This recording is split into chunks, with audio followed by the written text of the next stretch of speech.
вельмі доўга чакалі афіцыйнага візіту Святланы Ціханаўскай у Кіеў, бо да гэтага кантакты з афіцыйным прадстаўніцтвам Украіны былі, можна так сказаць, хаатычныя.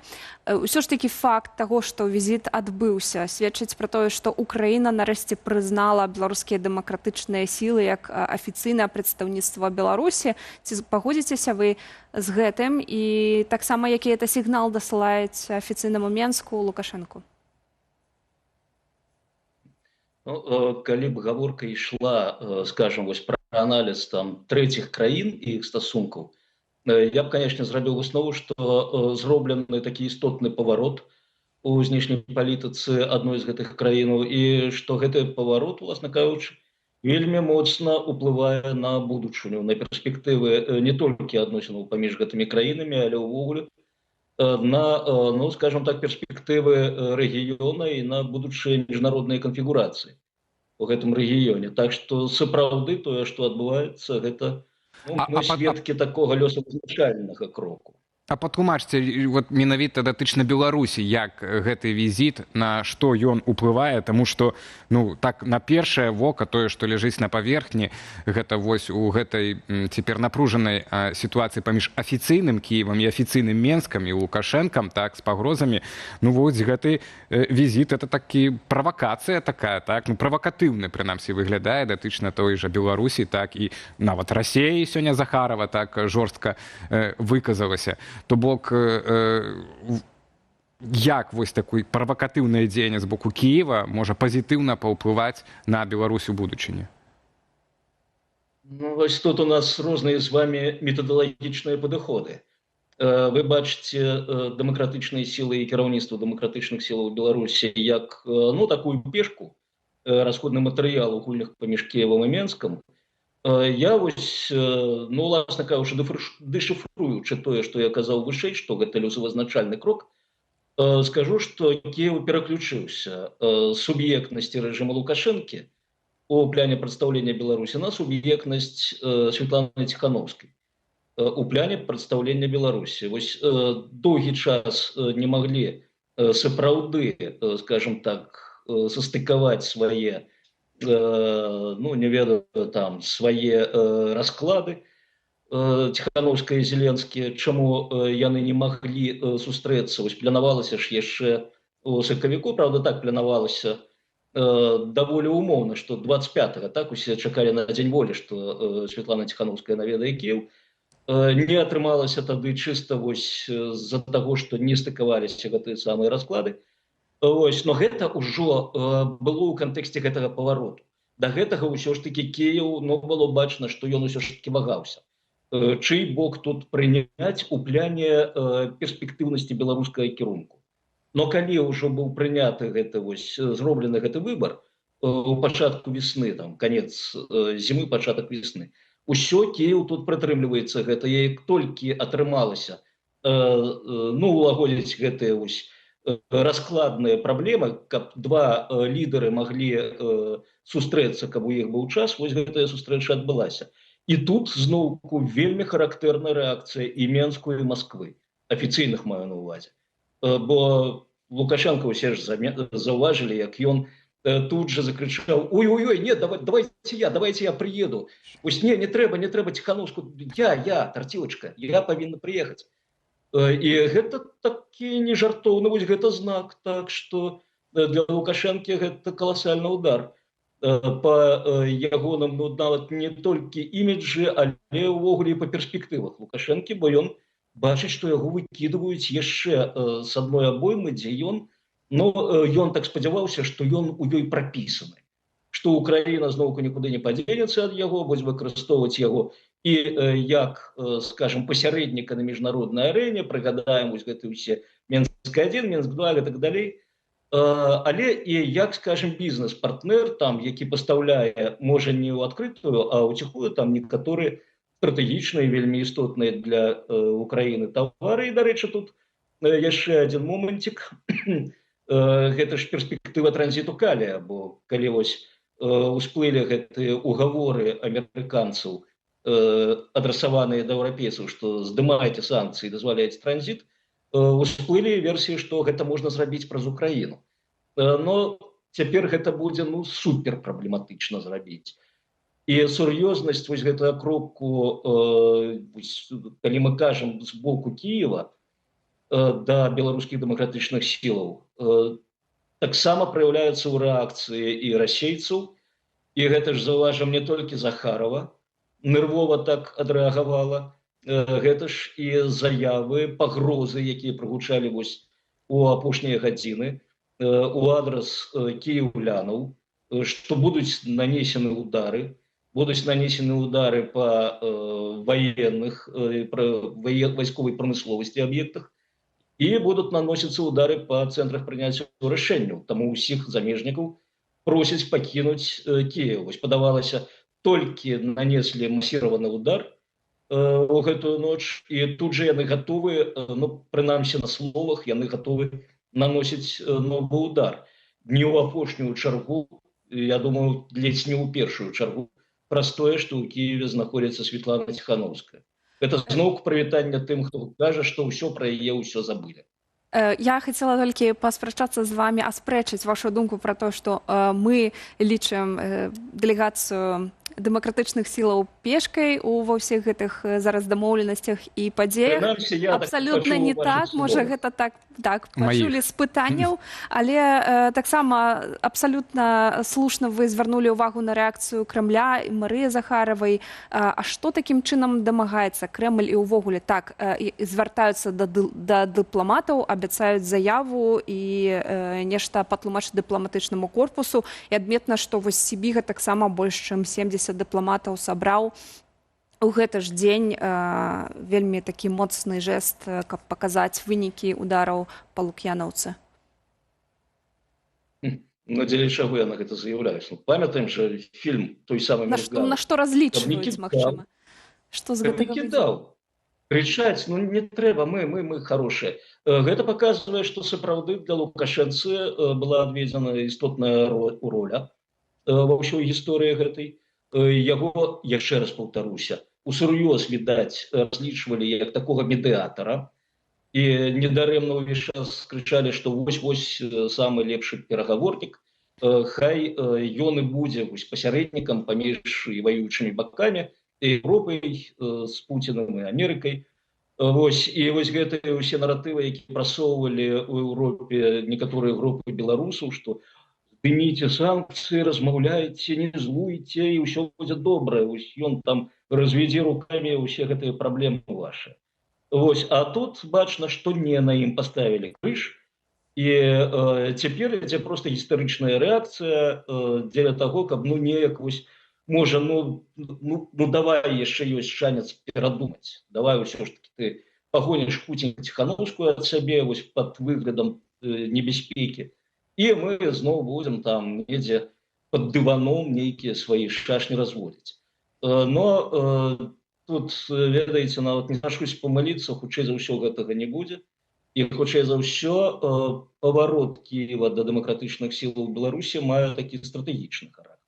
Спадару Яўген, я хацеў бы яшчэ тады дабіць толькі гэтае пытанне, звязанае з калінай гэтай угодай, так, і яе перспектываў у цяперашняй гэтай канфігурацыі, якую вы акрэслілі, бо так, Кіеў, як вы кажаце, так, абдарыў суб'ектнасцю дэмакратычнай сілы Святлану Ціханаўскую, але таксама абдарыў суб'ектнасцю Лукашэнку Дональд Трамп, так, сваімі дзеяннямі і дыалогам, который цяпер ёсць, няма, мы не ведаем. Джон Кол так і не з'явіўся на анансаваны раней візіт, можа будзе пазней, пабачым.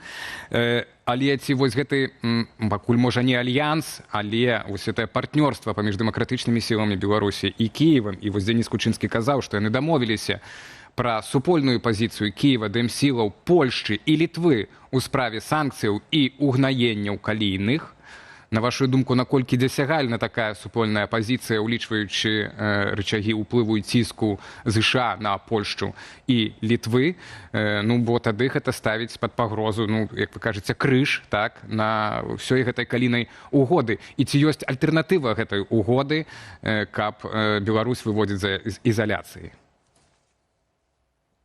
Я б казаў, што такая угода была б вельмі пажаданай. І зноўку заявы з Кіева, якія гучаць, яны робяць яе не толькі пажаданай, але і вельмі імавернай. Не будзем казаць, што верагоднай, но імавернай з высокай ступенню. Бо в любы момант можа, як вы разумееце, любое адбыцца, ўсё ж таки сапраўды ідзе вайна, летаюць ракеты, вось, і адбыцца можа сапраўды ўсё. Ну, пакуль, канечне, з калійнымі ўгнаеннямі у беларускага рэжыму так атрымліваецца, наверное, не вельмі добра. Тое, што Коул адсутнічае ў Менску, гэта ж не адзін момант. Недавно, памятаем, працягнулі яшчэ на год санкцыі амерыканцы супраць рэжыму Лукашэнкі, што таксама вось мы ўсё чытаем там сігналы з боку рэжыма, вось вам сігнал у адрас рэжыму. Не, вы штосьці не дацягваеце да нашага ўзроўню даверу.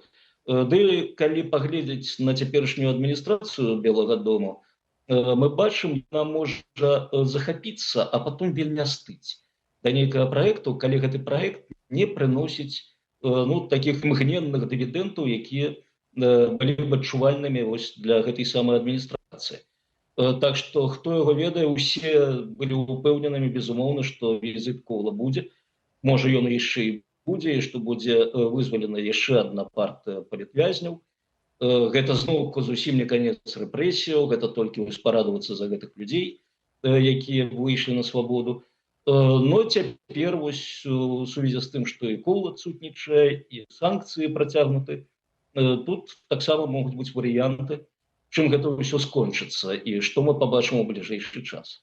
Таксама важная падзея адбылася ўчора. Прэзідэнт Францыі Эммануэль Макрон патэлефанаваў да Лукашэнкі, і як вы ацэньваеце гэты тэлефонны званок? Бо з аднаго боку так была інфармацыя ад украінскага бока пра тое, што Лукашэнка або з тэрыторыі Беларусі плануецца новы наступ у верасні, і нават апісаныя сцэнары, і тут можа быць нейкая занепакоенасць Францыі і спроба паўплываць на сітуацыю, папярэдзіць. Але з іншага боку, можа, Эммануэль Макрон, адчуваючы ўсё ж такі, што Злучаныя Штаты Амерыкі даюць заднюю, паспрабаваў взяць пад кантроль сітуацыю ў Менску ў свае рукі на выпадак будучых перамоваў ці ў нейкім іншым выпадку? Тональнасць размовы, наколькі вядома пра яе тональнасць, яна не сведчыць, што там прамацванне глебы для нейкіх перамоваў. Гэта, па-першае, некаторыя ўспрынялі гэта там якраз гэтая ружовая мара рэжыму, і не толькі менскага, але і маскоўскага, што Лукашенко будзе абраным у якасці пасярэдніка. Пра гэта гаворка, безумоўна, не ішла. Больш за тое, наколькі я ведаю, дэмакратычныя сілы Беларусі былі ў курсе перад званком, што гэты званок адбудзецца, то бок гэта не там размовы за спінамі ў дэмакратычных сілаў. І гэта, хутчэй за ўсё, быў такі пагрозлівы оклік з Парыжу, што калі Лукашенко толькі паспрабуе рэалізаваць свае пагрозы, а мы ж зноўку памятаем, што ён апошнімі тыднямі, днямі увесь час кажа пра вайну, непазбежнасць вайны, і ягоныя прапагандысты таксама пра гэта кажуць, і ўвогуле ядравыя вучэнні на тэрыторыі Беларусі. І зразумела, што на гэта трэба было рэагаваць, бо гэта вельмі небяспечная сітуацыя складаецца для Еўропы.